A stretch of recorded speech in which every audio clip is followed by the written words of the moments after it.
Oni hoće konsultu samo genetičara, a GMO je tema koja dotiče mnogo širu oblast.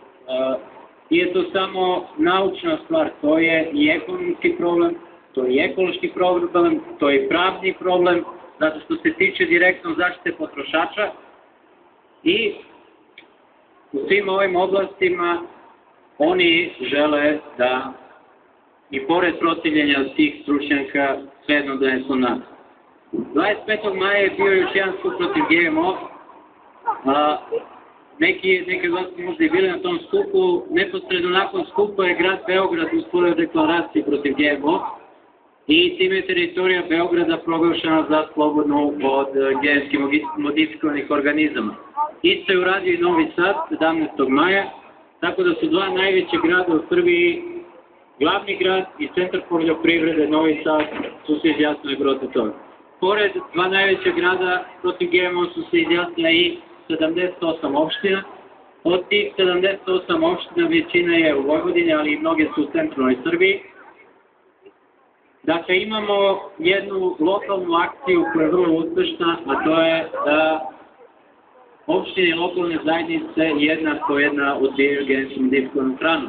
Zeleni svet iz Kanjiže, Nacionalna asocijacija za razvoj organske proizvodnje Serbia Organika, mnoga pčelarska udruženja, uključujući tu i dva najveća pčelarska udruženja, kao što su Savez pčelarskih organizacija Srbije i Savez pčelarskih organizacija Vojvodine.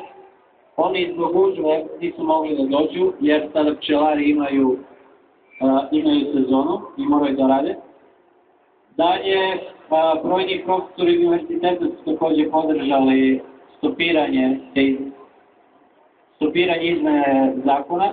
To su profesor Miladin Ševrlić sa Univerzitetu u Beogradu, profesor Dimitrijević sa Univerzitetu u Novom Sadu, profesorica Oljača također sa Univerzitetu u Beogradu, profesor Ilić sa Univerzitetu u Novom Sadu, Janoš Berenji, stručnjak za ratarstvo i povrtarstvo također iz Novog Sada, profesor Tomislav Sudarević sa Ekonomskog fakulteta u Subotici i Anka Popović-Vranješ, također profesorica Asocijacije poljoprivrednika Srbije, čiji će predstavnik pričati danas.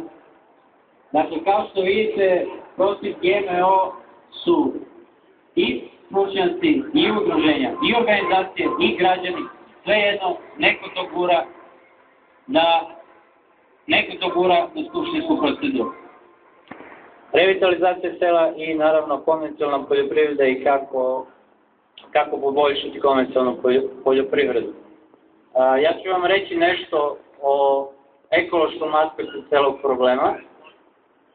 Naime, od upotrebe GMO s početka 90. Dakle, od 94. godine na ovamo, GMO su pušteni u masovnu distribuciju i efekti živih organizama, genetski modifikovanih, na biodiverzitet i životnu sredinu se još uvek ne znaju. I pored toga, što je taj uticaj nedovoljno laboratorijski ispitan, svejedno je to pušteno u masovnu upotrebu. Umeđu vremenu, u periodu od 17-18 godina, koliko se jeli genetski modifikovana hrana na standardne herbicide. Dalje, postoji inicijativa da se u Americi i u Evropi sade genetski modifikovanog drveća. U pitanju je izmena u genetskoj strukturi koja sprečava biljku da luči jednu materiju, tako da kažem, koja daje elastičnost. Znate iz kog razloga se ta modifikacija radi? Dakle, ne da bi mi od toga imali koristi, nego da bi mogla lakše da se poseku. Jer kad se ta materija ne luči u dovoljnoj količini, onda drvo postaje krto i lakše ga je seći.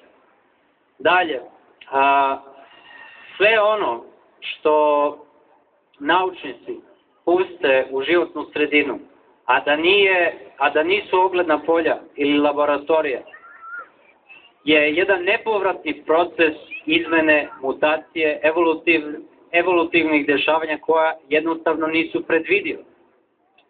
Na primjer, u Indiji U Indiji se farmeri suočavaju sa pojavom super insekata. To su